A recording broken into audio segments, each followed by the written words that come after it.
ನಮಸ್ಕಾರ ಸ್ನೇಹಿತರೆ, ಹೇಗಿದ್ದೀರಾ? ನೀವೆಲ್ಲರೂ ಚೆನ್ನಾಗಿರ್ತೀರಾ ಅಂತ ಅನ್ಕೊಂಡು ನಾನು ಈ ಮಾತನ್ನ ಮುಂದುವರಿಸ್ತಾ ಇದ್ದೇನೆ. ದ್ರೋಣಾಚಾರ್ಯರು ಎಂದ ತಕ್ಷಣ ನೆನಪಾಗೋದು ಅವರಲ್ಲಿನ ಗುರುಸ್ಥಾನ, ಅವರಲ್ಲಿ ಇದ್ದಂತ ಅಗಾಧವಾದ ವಿದ್ಯಾಭಂಡಾರ. ಕಡು ಬಡತನದಲ್ಲಿ ಬದುಕಿದ್ದ ದ್ರೋಣಾಚಾರ್ಯರಲ್ಲಿ ವಿದ್ಯಾಲಕ್ಷ್ಮಿ ತಾಂಡವಾಡ್ತಾ ಇದ್ಲು. ಹೀಗೆ ಒಂದು ದಿನ ದ್ರೋಣರು ತನ್ನ ಬಾಲ್ಯದ ಸಿರಿವಂತ ಗೆಳೆಯನಾದ ದೃಪದನ ಹತ್ರ ತನ್ನ ಕಷ್ಟಗಳ ಬಗ್ಗೆ ಹೇಳಿಕೊಳ್ಳಲು ಹೋಗ್ತಾರೆ. ಅದೇ ಸಮಯದಲ್ಲಿ ತನ್ನ ಸ್ನೇಹಿತ ಒಂದು ರಾಜ್ಯದ ರಾಜನಾಗಿರೋದನ್ನ ಅರಿತ ದ್ರೋಣರು ಸಂತೋಷ ಕೂಡ ಪಟ್ಟರು. ಮೊದಲೇ ಸಹಾಯದ ಸಲುವಾಗಿ ಹೋದಂತ ದ್ರೋಣರು ತನ್ನ ಗೆಳೆಯನ ಆಸ್ಥಾನದಲ್ಲಿ ತನ್ನ ವಿದ್ಯೆಗೆ ಸರಿಹೊಂದುವ ಕೆಲಸದ ಬಗ್ಗೆಯೂ ಆಸೆಯನ್ನ ಇರಿಸಿಕೊಂಡ್ರು. ದೃಪದರ ಆಸ್ಥಾನಕ್ಕೆ ಆಗಮಿಸಿದ ದ್ರೋಣಾಚಾರ್ಯರು ತನ್ನ ಗೆಳೆಯನನ್ನ ಸಿಂಹಾಸನದಲ್ಲಿ ಕಂಡು ಸಂತೋಷ ಪಡ್ತಾರೆ.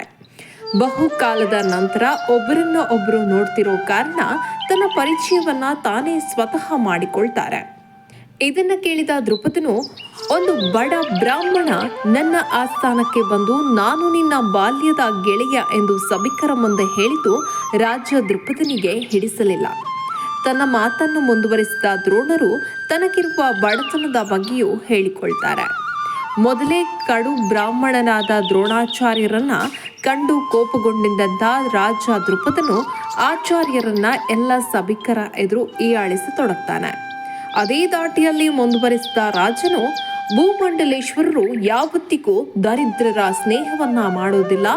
ಯಾವುದೋ ಕಾಲದಲ್ಲಿ ಅಲ್ಪ ಸ್ವಲ್ಪ ಗೆಳೆತನ ಹೊಂದಿದ್ದ ಕಾರಣಕ್ಕೆ ಜೀವನ ಪರ್ಯಂತ ದರಿದ್ರನ ಸ್ನೇಹಿತನಾಗಿ ಇರಬೇಕೆಂದಿಲ್ಲ ಎಂದು ಹೀಯಾಳಿಸ್ತಾನೆ. ದ್ರೋಣಾಚಾರ್ಯರಿಗೆ ದೃಪದನ ಈ ಮಾತನ್ನ ಕೇಳಿ ಸಿಡಿಲು ಬಡಿದಂತಾಗುತ್ತೆ. ದಿಗ್ಭ್ರಮೆ, ಬೇಸರ ಹಾಗೂ ಕೋಪಗೊಂಡ ದ್ರೋಣಾಚಾರ್ಯರು, ರಾಜ, ಈ ಮಹಾಸಭೆಯಲ್ಲೇ ನನ್ನನ್ನ ಬಡ ದರಿದ್ರ ಬ್ರಾಹ್ಮಣನೆಂದು ಹೀಯಾಳಿಸುವೆಯಾ? ಕೇಳು ನನ್ನ ಈ ಶಪಥ.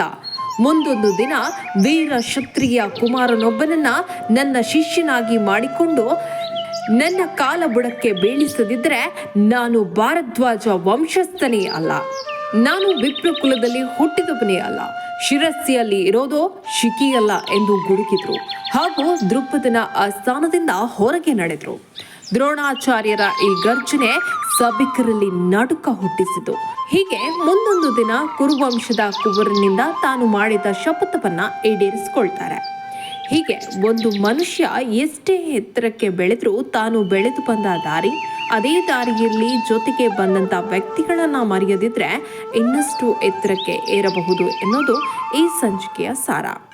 ಇನ್ನಷ್ಟು ಹೊಸ ವಿಷಯಗಳೊಂದಿಗೆ ಮುಂದಿನ ಸಂಚಿಕೆಯಲ್ಲಿ ಸಿಗೋಣ. ಜೈ ಶ್ರೀಕೃಷ್ಣ.